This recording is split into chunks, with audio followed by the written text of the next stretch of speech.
साथियों नमस्कार। चलिए अब से हम प्रतिदिन हिंदी की क्लासेस लेंगे। छत्तीसगढ़ शिक्षक भर्ती 2025-26 की पूरी तैयारी आप हमारे साथ बिल्कुल निःशुल्क कर रहे हैं। हिंदी व्याकरण एवं शिक्षण शास्त्र पर बात होगी, जिसमें आज हम हिंदी व्याकरण पर चर्चा करेंगे। शिक्षक और सहायक शिक्षक दोनों के लिए इम्पोर्टेंट है। तो आज की ये पहला हमारा जो वीडियो रहेगा और आज का ये पहला वीडियो जिसमें हम स्वर और व्यंजन पर चर्चा करेंगे। तो चलिए देर न करते हुए सीधे वीडियो की शुरुआत करते हैं। अपने साथियों तक शेयर कर देंगे, ठीक है। चलिए शुरू करते हैं। स्वर और व्यंजन को बताऊं इसके पहले मैं आपको बता दूं हिंदी ग्रामर, चूंकि स्वर और व्यंजन जो है ग्रामर का हिस्सा है और हम जब हिंदी में व्याकरण पढ़ते हैं तो व्याकरण को 3 भागों में बांटा गया है। कितने भागों में बांटा गया है हिंदी व्याकरण को? वो पहला आता है आपका वर्ण विचार, दूसरा आता है शब्द विचार और तीसरा आता है वाक्य विचार। ठीक है, तो हिंदी व्याकरण को कितने भागों में बांटा गया है? अगर आपके यहाँ से क्वेश्चन बने तो याद रखना हिंदी व्याकरण को 3 भागों में बांटा गया है, वर्ण विचार, शब्द विचार और वाक्य विचार। ठीक है, आज की इस फर्स्ट टॉपिक में हम वर्ण विचार, जिसके अंतर्गत स्वर एवं व्यंजन के बारे में बात कर रहे हैं। तो चलिए आगे बात करें। स्वर्ण विचार क्या है? तो देखो वर्ण विचार में, अब वर्ण विचार क्या है? तो वर्ण विचार को जाने इसके पहले हमको वर्ण को समझना होगा। वर्ण उस मूल ध्वनि को कहते हैं जिसका और खंड न किया जा सके, अर्थात जिसके और टुकड़े न किया जा सके। वो इतना छोटा होता है जिसके और टुकड़े नहीं किया जा सकता है, उसको बोला जाता है वर्ण। जैसे आ को क्या और तोड़ सकते हो? नहीं। जैसे यहां पर मैं क बोलूं, क को तोड़ सकते हो। कैसे तोड़ सकते हो? क धन अ, लेकिन अ को नहीं तोड़ सकते। ठीक है, तो वर्ण विचार में यहां पर देखो मूल ध्वनि को वर्ण कहते हैं। याद रखना मूल ध्वनि। अब ये अब क से जो मूल ध्वनि निकली क का जब हम उच्चारण कर रहे हैं तो हमारे जो मूल ध्वनि निकल रहा है वो है अ। तो यही जो अ है उसी मूल ध्वनि को क्या कहा जाता है? वर्ण कहा जाता है, और इसको और टुकड़ों में नहीं तोड़ सकते। ठीक है, यह है वर्ण। वर्णमाला क्या है इसी में देखो।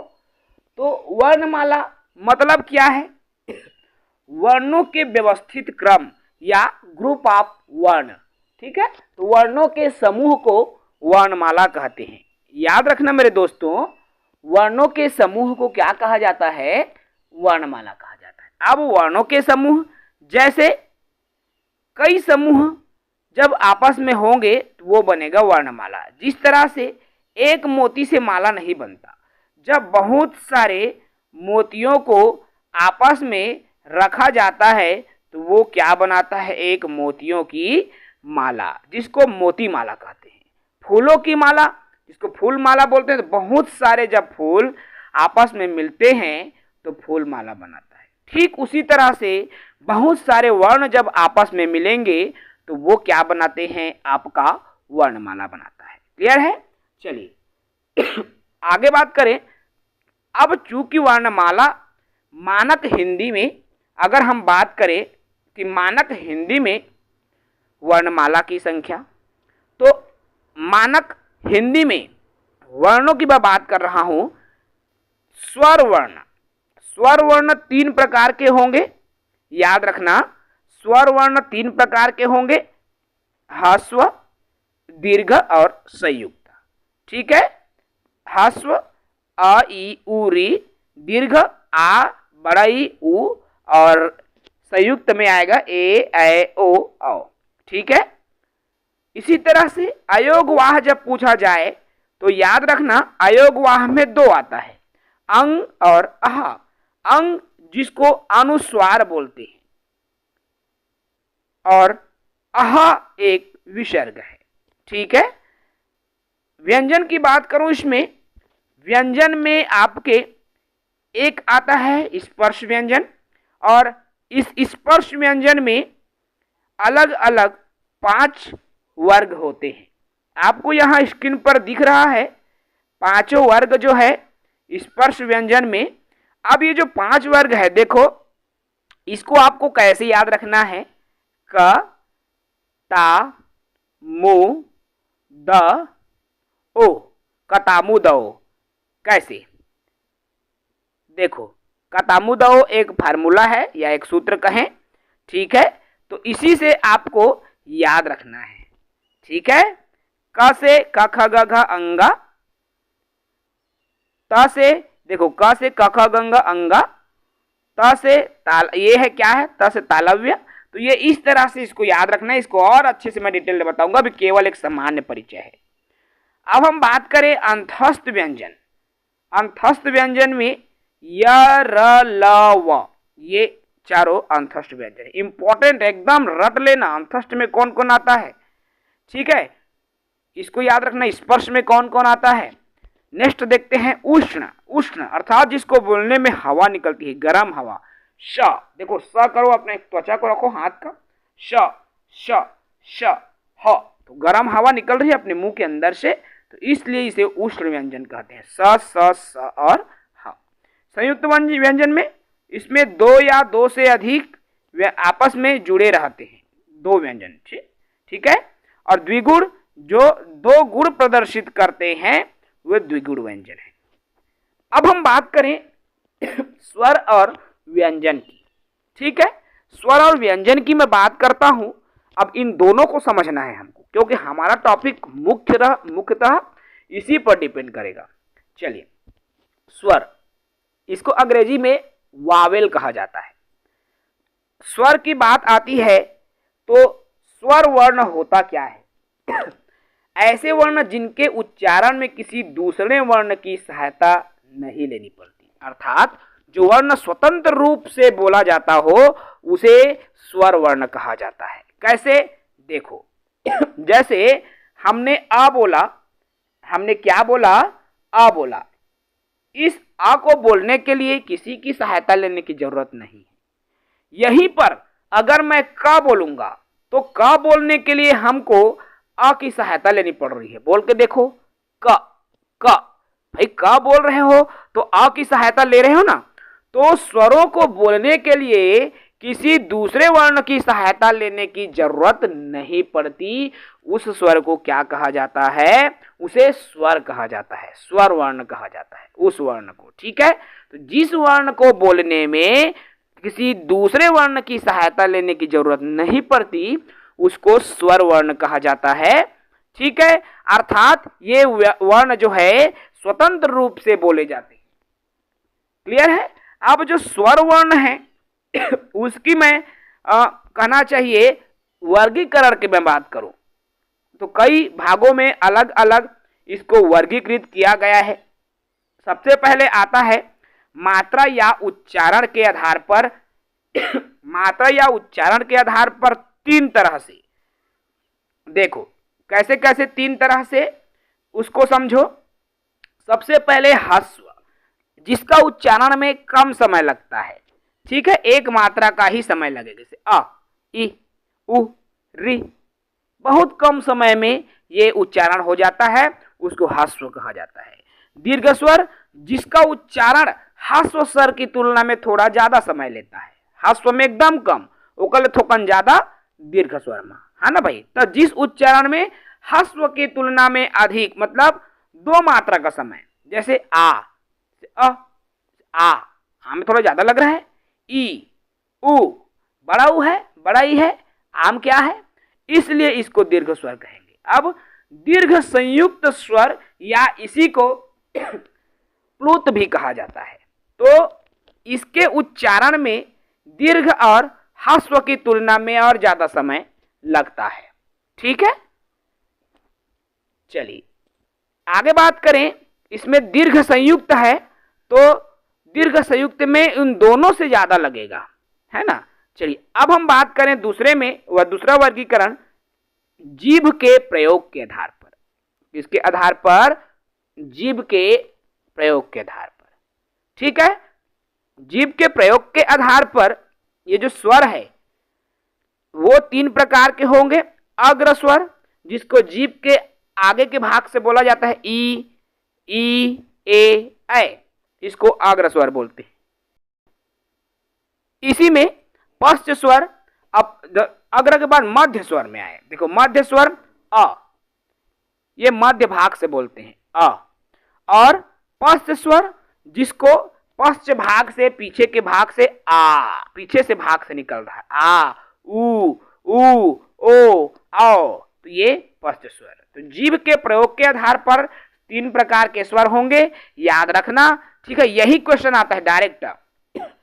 जीभ के प्रयोग के आधार पर कितने प्रकार के स्वर होते हैं, आपके ऑप्शन में आ जाएंगे। ठीक है, मात्रा या उच्चारण के आधार पर कितने प्रकार के होंगे, ये भी प्रश्न आता है। अब जीभ के उठने के आधार पर ये 4 प्रकार के होंगे, याद रखना। जीभ के उठने के आधार पर 4 प्रकार के होंगे। पहला संवृत्त, संवृत्त में ई, बड़ा ई, उ, बड़ा उ। अर्ध संवृत्त में ए, ओ। अर्ध निवृत्त में ए, आ, ए, औ, और निवृत्त में आ। तो ये जीभ के उठने के आधार पर, तो जीभ के उठने के आधार पर 4 प्रकार के होते हैं, याद रखना। मात्रा या उच्चारण के आधार पर 3 प्रकार के होंगे, और जीभ के भाग के आधार पर कितने प्रकार के, 3 प्रकार के होंगे। ठीक है, यहीं पर होठों की स्थिति के आधार पर आए तो 2 प्रकार के होंगे। होठों की स्थिति, एक तो आवृत्त या वृत्तमुखी, अवृत्तमुखी और वृत्तमुखी, 2 प्रकार के। देखो अवृत्त अर्थात जब हम कोई भी शब्द वर्ण का उच्चारण करेंगे, हमारे जो होठ है एकदम गोलवा बन जाए वृत्त के आकार में, तो उसको वृत्तमुखी बोलेंगे। और जो गोलवा नहीं बनी होठा तो अवृत्तमुखी बोलेंगे। वृत्तमुखी को पहले समझाता हूं, तब ज्यादा समझोगे। देखो वृत्तमुखी, ऊ बोलोगे तो पूरा हमर होठ एकदम गोलवा हो जाते, ऊ, ओ, औ हो जा रहा है ना, इसलिए ये वृत्तमुखी है। और आ, अ, ई, ए, ऐ, इससे हमारे होठ गोल नहीं हो रहे हैं, इसलिए इसको अवृत्तमुखी कहते हैं। अर्थात होठ की स्थिति के आधार पर 2 प्रकार के वर्ण, स्वर वर्ण। ठीक है, क्लियर है। एक चीज याद रखना, स्वर वर्ण की संख्या कितने बताए हैं भाई, 12 होते हैं, इसको भी याद रखना है। ठीक है, चलिए अब प्लुत स्वर। देखिए दीर्घ संयुक्त अलग होता है ना, याद रखना। प्लुत स्वर, अब इसको जब किसी व्यक्ति को जब पुकारा जाता है तब ज्यादातर उपयोग होता है, किया जाता है ना। जैसे ओम, ये पुकारने जैसा, या फिर कोई लंबा सुर के साथ जब उच्चारण होता है तो वहां पर प्लुत स्वर लगता है। ठीक है, अब इसी में एक चीज याद रखना, अनुस्वार और अनुनासिक 2 चीजें अलग अलग। ठीक है, अनुस्वार जो केवल चंद्र बिंदु केवल बिंदी रहता है ऊपर में अंग की मात्रा, उसको अनुस्वार बोलते हैं। और इसमें ये ऐसा व्यंजन है, स्वर के बाद आने वाला व्यंजन कहलाता है, और ये नाक से निकलती है। अनुस्वार जैसे अंगूर, चंद्र, संयोग, ये सब अनुस्वार है, केवल बिंदी लगता है। और अनुनासिक में ऐसे स्वरों का उच्चारण नाक और मुंह दोनों से होता है।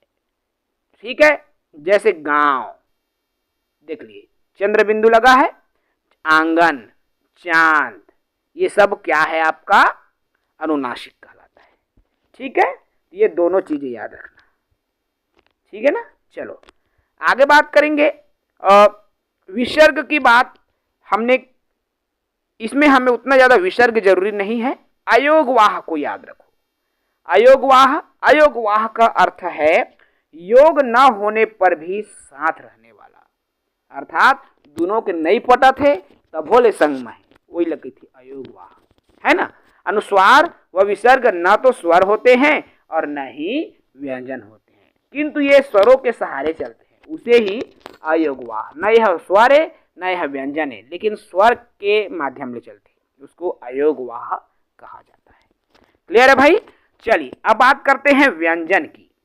व्यंजन क्या होता है, कंसोनेंट जिसको बोला जाता है। व्यंजन की बात करूं तो मूल रूप से व्यंजन की संख्या 33 है।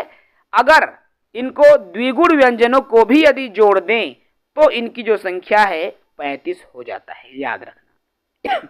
ऐसे वर्णमाला जिसका उच्चारण करते समय अन्य स्वरों की सहायता लेनी पड़ती है। भाई मैं उदाहरण भी बताया हूँ, जैसे अब यहाँ पर व्यंजन क ख ग घ ये सब व्यंजन है। जैसे ख, अब ख को जब हम बोलेंगे ख आ निकल रहा है, अर्थात ये सहायता अ की सहायता से इसको हम बोल पा रहे हैं, इसलिए इसको व्यंजन कहा जाता है। ठीक है, अब जो व्यंजन है इसको भी कई तरह से वर्गीकृत किया गया है। सबसे पहले आता है स्पर्श व्यंजन, और स्पर्श व्यंजन में भी आपके 5 अलग अलग वर्ण देखिए, क ता मु दौ, याद रखना कतामु दौ कतामु दौ। क से कंठ, ता से तालु, और म से मूर्धा, और द से दंत, और ओ से ओष्ठ।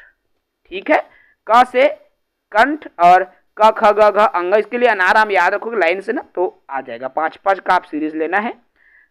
क वर्ण में क ख ग घ अंगा, च से च छ ज झ इया, ट से ट ठ ड ढ ड़, और त से त थ द ध न, और प से प फ ब भ म। ठीक है, ये जो 5 है प फ ब भ म तक, वो आपके स्पर्श व्यंजन में आता है। और ये स्पर्श इसलिए क्योंकि ये तो या तो ये कंठ से उपयोग करेंगे इसका उच्चारण, जैसे क ख ये सब का उच्चारण कंठ से हो रहा है। तालु, तालु मतलब जीभ के ऊपर के जो तलवा वाला भाग, जीभ ले ऊपर में जो हवा लेंटर हमारे मुंह भीतरी ओ वाला भाग, तालु। जो च तालु का उपयोग करो, छ है ना। उसके बाद मूर्धा ट ट, अब मूर्धा का उपयोग। उसके बाद त, दांत के उपयोग करेंगे त, दोनों दांत जीभ ला चाबा थे, है ना भाई, तो ये क्या है दंत। उसके बाद होंठ का उपयोग कर रहे हैं, प फ ब भ, तो होंठ के उपयोग करके इसको हम बोल रहे हैं। तो ये स्पर्श व्यंजन है। ठीक है, आगे बात करूं मैं अंतस्थ व्यंजन। अंतस्थ, अब अंतस्थ में य र ल व ये चारों अंतस्थ व्यंजन हैं।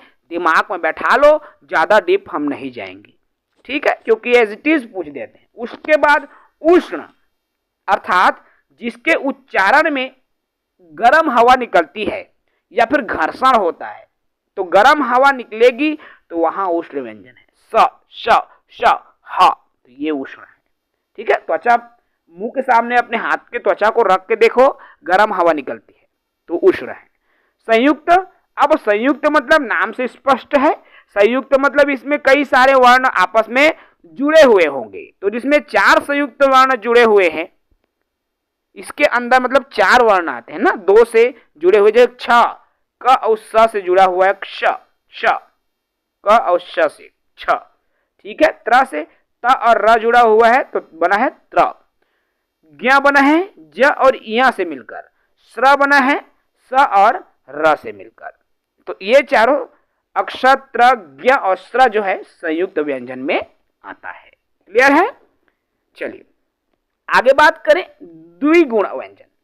अब द्विगुण व्यंजन अर्थात जी हिंदी वर्णमाला में ये 2 नए वर्ण जिसमें ये संस्कृत में नहीं होते, ड और ढ, ये दोनों जो है द्विगुण व्यंजन कहलाता है। जैसे गाड़ी, दाढ़ी, ये सब द्विगुण व्यंजन है। ठीक है, चलिए आगे बात करते हैं। देखो यहां पर अल्प प्राण और महाप्राण, ठीक है, 2 चीजें आता है। अल्प प्राण मतलब जिन वर्णों के उच्चारण में मुंह से गर्म वायु कम मात्रा में निकलती है और ध्वनि नहीं निकलती, उसको अल्प प्राण बोलते हैं। और महाप्राण मतलब क्या है भाई, जिसके वर्ण उच्चारण में मुंह से गर्म वायु अधिक हो और हकार जैसी ध्वनि निकलती है, उसको महाप्राण बोलते हैं। तो अल्प प्राण, महाप्राण, और अल्प प्राण में प्रत्येक वर्ग का पहला, तीसरा और पांचवा, ठीक है, अल्प प्राण है। 1, 3, 5 ये अल्प प्राण है, 2 और चौथा महाप्राण है। देखो 1, 3, 5 इसमें समझो ना, 1, 3, 5 ये अल्प प्राण है और 2 और 4 ये महाप्राण है। तो इस तरह से समझो, समझ रहे हो ना। मतलब क, ग और ढ ये अल्प प्राण है, ख और घ ये महाप्राण है। आपको इस तरह से समझना है, ठीक है, ज्यादा उसमें मैं डीप नहीं जाऊंगा। क्लियर है? चलिए अब हम बात करें अघोष और सघोष की। तो जिन ध्वनियों के उच्चारण में स्वर तंत्रिकाओं में कंपन न हो उसको घोष, और जिनके उच्चारण में कंपन न हो उसको अघोष कहते हैं। सघोष इनकी संख्या 31 है और अघोष और इनकी संख्या 13 है। ठीक है, इतना याद रखेंगे।